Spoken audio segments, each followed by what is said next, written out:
लेकिन असली डर तो अब शुरू होने वाला था। शादी के कुछ ही दिनों बाद उस घर में अजीब घटनाएं होने लगीं। हर रात ठीक 12 बजे घर के पीछे से किसी औरत के रोने की आवाज आने लगती। वो आवाज इतनी दर्दनाक होती कि सुनने वाले की रूह कांप जाए।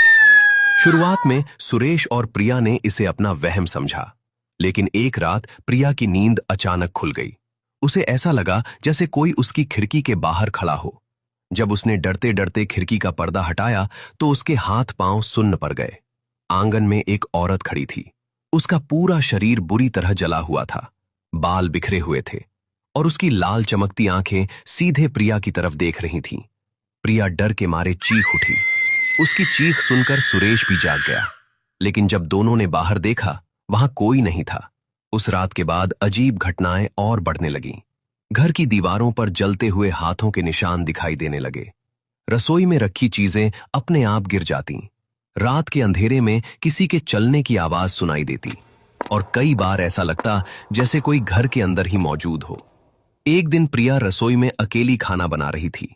अचानक उसे अपने पीछे किसी की मौजूदगी महसूस हुई। धीरे धीरे उसने पीछे मुड़कर देखा और उसके सामने वही जली हुई औरत खड़ी थी। उसके चेहरे पर एक डरावनी मुस्कान थी। प्रिया का गला सूख गया। वो चीख भी नहीं पाई। कुछ ही पल बाद वो बेहोश होकर जमीन पर गिर पड़ी।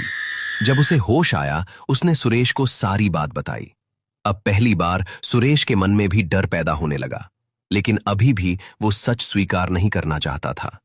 इसी बीच पूरे गांव में खबर फैल गई कि कुंती की आत्मा वापस आ गई है।